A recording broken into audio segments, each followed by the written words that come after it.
Hola amigos, ¿cómo están? Soy Eder Zamarrón, urgenciólogo intensivista. Bienvenido a tu podcast 15 minutos en la UCI. En esta ocasión vamos a hablar acerca de crisis asmática.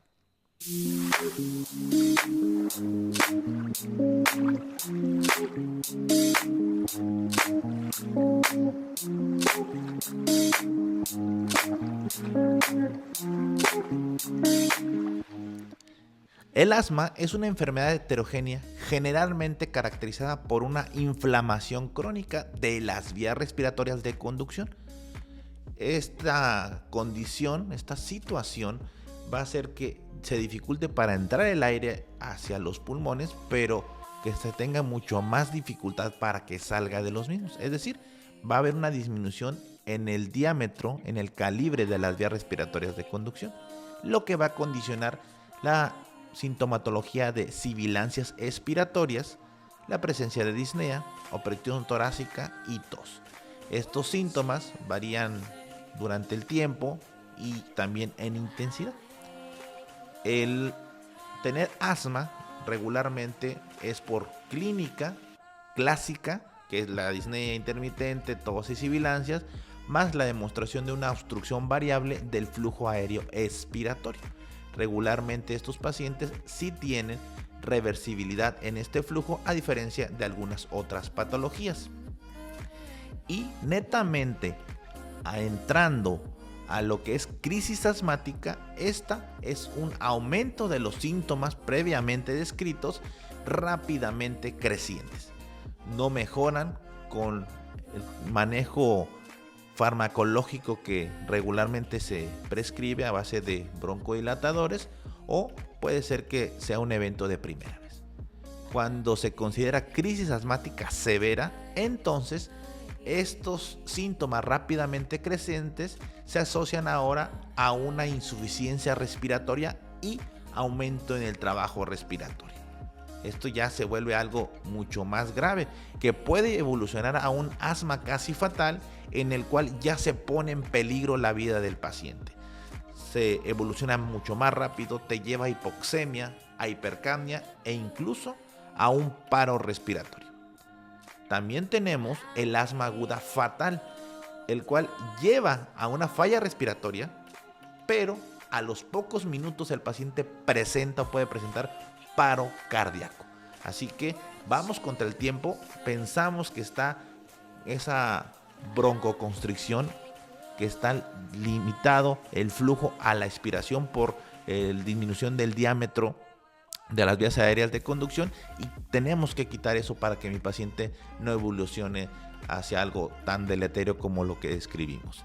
En general, el asma sabemos que es la exposición a factores ambientales como ejercicio, frío, etcétera, y también a alergenos tal cual, como lo es pelo de animal, polvos, moho, entre algunas otras situaciones. Esto, al llegar a las vías respiratorias de conducción, causa un proceso inflamatorio mediados principalmente por los mastocitos, los cuales pues exponen la inmunoglobulina E y comienzan a producir histamina. La histamina causa entonces el fenómeno de broncoconstricción y el cuadro clínico que hemos descrito previamente. Esa disminución del calibre por la broncoconstricción, por la constricción del músculo liso bronquial, es el asma. Sin embargo, cuando es una crisis asmática, esta obstrucción te comienza a condicionar un atrapamiento de aire. Como les comento, todo lo que entra al respirar pues sale, o la mayoría sale. Pero aquí, como hay una disminución en el calibre de las vías respiratorias, va condicionando en cada ciclo respiratorio un aumento del volumen pulmonar residual, en general de la capacidad residual funcional. En cada ciclo va aumentando esto, más volumen, y llega un momento en que se condiciona un llamado autopip o un pip intrínseco. Es decir, ese volumen que se queda traduce a una presión extra en el parénquima pulmonar que no había previamente. Ahora, este aire atrapado, que ya no se llama capacidad residual funcional, porque ya no es funcional, ya impide un intercambio gaseoso adecuado, ahora se llama un espacio muerto pulmonar. te puede llevar a un choque obstructivo. Es decir, tanta presión intratorácica va a causar un colapso cardiovascular y la hipoperfusión tisular. Sería una mala idea reanimar con líquidos de forma agresiva a estos pacientes. Lo que hay que hacer es, pues sí, posiblemente darle un soporte vasopresor en lo que quitamos ese atrapamiento aéreo. El diagnóstico se hace con la clínica, con la auscultación. Tienen un síndrome de rarefacción estos pacientes y podemos utilizar la espirometría, una radiografía de tórax, aunque no es algo necesario la radiografía de tórax de forma aguda, la evaluación de la saturación arterial y una gasometría arterial. Cuando tenemos una gasometría arterial de manera inicial puede haber alcalosis respiratoria, pero ya cuando comienza a haber mucho más compromiso en el intercambio gaseoso, se agrega la acidosis respiratoria y ahí ya es cuando nos estamos preocupando por esa obstrucción que nos está condicionando atrapamiento aéreo y el autopip o PIP intrínseco. Ahora bien, la gasometría no es algo vital de forma inicial. Hay que manejar al paciente aunque no tengamos gasometría, aunque no tengamos una radiografía, inclusive sí, que no tengamos obviamente también una espirometría. Por el puro cuadro clínico podemos iniciar nuestro abordaje. ¿Para qué nos sirve la espirometría? Para medir, entre varias otras situaciones, el BEF1, el volumen expiratorio forzado al primer segundo. Nosotros el aire que metemos es el aire que sacamos, casi todo sale en el primer segundo de expiración, pero en estos pacientes va a tener disminuido el porcentaje de BEF1, es decir, nosotros debemos de sacar el 80% en el primer segundo cuando expiramos, pero ellos, como tienen un proceso obstructivo, no lo van a realizar de esta forma, teniendo algo leve cuando es más del 80% de BEF1, algo moderado en afección entre el 60 al 80%, algo grave cuando tenemos un BEF1 menos del 60% y algo que se llama de riesgo vital cuando no se puede medir porque tiene pobre esfuerzo respiratorio. Ya mi paciente es una condición mucho más grave, o pues aquel que se le puede medir y tiene menos de 30% de BEF1 ya es una situación muy crítica. Entonces siempre es importante que nosotros podamos evaluar que realmente tiene una obstrucción del flujo aéreo expiratorio. Y estos, cuando se administran broncodilatadores, mejoran un 12% de lo basal. Eso es la reversibilidad en ellos, lo cual no tienen algunas otras patologías obstructivas crónicas, lo cual sí tiene. El asma es característico de esto. Existen varios scores para predecir una falla respiratoria o decir que ya tiene una falla respiratoria inminente. El score clínico de Good es uno de ellos, con diferentes variables: la presencia de cianosis, la presión arterial de oxígeno, los ruidos respiratorios, el uso de músculos accesorios, las sibilancias expiratorias y el estado neurológico. Entre más compromiso tenga de estas variables, más puntaje se da y mayor riesgo de falla respiratoria va a tener mi paciente. Les invito a que revisen con calma este score clínico de Good. Nosotros podemos decir que mi paciente se va a abordar en base al diagnóstico de la crisis asmática, ya sea si es leve a moderada o si es severa. Estas dos fronteras son fundamentales para su abordaje. Si habla en frases, si puede estar o tolera estar sentado, si tiene una frecuencia respiratoria incrementada, pero no tiene un uso de músculos accesorios de forma importante, si tiene taquicardia entre 100 a 120, satura entre 90 a 95 y su BEF1 es más del 50%, podemos decir que es una agudización leve a moderada.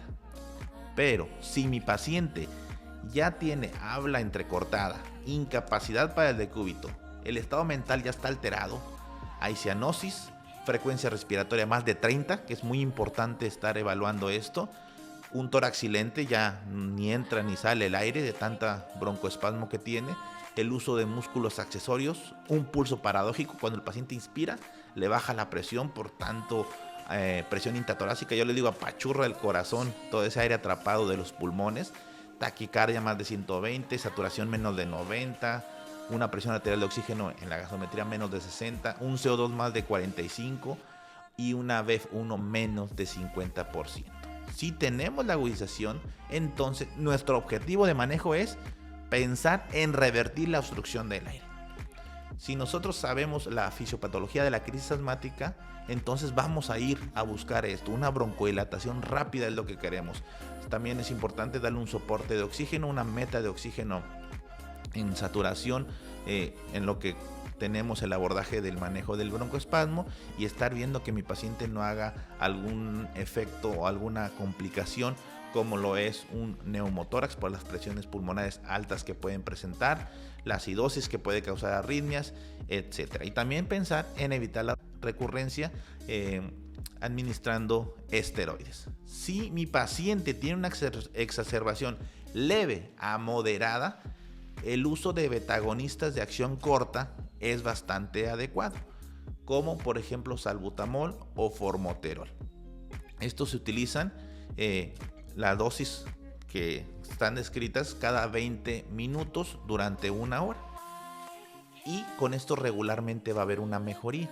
El apoyo de oxígeno debemos de mantenerlo para lograr una meta de saturación entre 93 a 95%, y si mejora se egresa con prednisona vía oral por 5 días. Si mi paciente no mejora en los 20, 40 o 60 minutos que estamos evaluando, o definitivamente tiene los síntomas que mencioné de una exacerbación grave, entonces no solamente es el betagonista, también un anticolinérgico como el bromuro de ipratropio, y el esteroide se tiene que administrar de forma intravenosa como la metilprednisolona o la hidrocortisona. También podemos utilizar sulfato de magnesio intravenoso para el manejo de esta situación grave. Ahora bien, ya cuando se tiene una exacerbación grave y una insuficiencia respiratoria, entonces debemos dar un apoyo con una ventilación mecánica no invasiva y estar evaluando con los diferentes scores que existen el fallo o el éxito de las mismas. El HACOR Score es uno de ellos, donde evalúa la necesidad de paso de ventilación no invasiva a una ventilación mecánica invasiva. Si mi paciente ya se deteriora clínicamente, si hay un trabajo respiratorio aumentado, si el estado de alerta empeora, si hay más hipercapnia, más hipoxemia, si hay la presencia de una neumonía con hipoxemia importante, entonces esos pacientes posiblemente requieran una unidad de cuidados intensivos y requieran una intubación orotraqueal. Regularmente hay que llevar en la secuencia farmacológica lidocaína y ketamina, entre algunos otros fármacos, y que tenga una relajación neuromuscular importante para llevarlo ahora a ventilación mecánica invasiva. Aquí es importante saber que cuando se va a intubar un paciente y llevar ventilación mecánica invasiva, se hable al más experto del área para programar ese ventilador y estar haciendo ciertas estrategias para evitar el atrapamiento aéreo en lo que seguimos con la broncodilatación. Así que importantísimo identificar, clasificar la gravedad de la crisis asmática y realizarle su abordaje correspondiente. Y claro, estar viendo qué paciente requiere ventilación no invasiva o incluso una ventilación mecánica invasiva. Esto fue Crisis Asmáticas de tu podcast 15 minutos en la UCI. Recuerda seguirnos en nuestras diferentes redes sociales. Si te gusta este video, dale like, compártelo y no te olvides suscribirte al canal. Muy pronto estaremos también en Spotify. Hasta la próxima.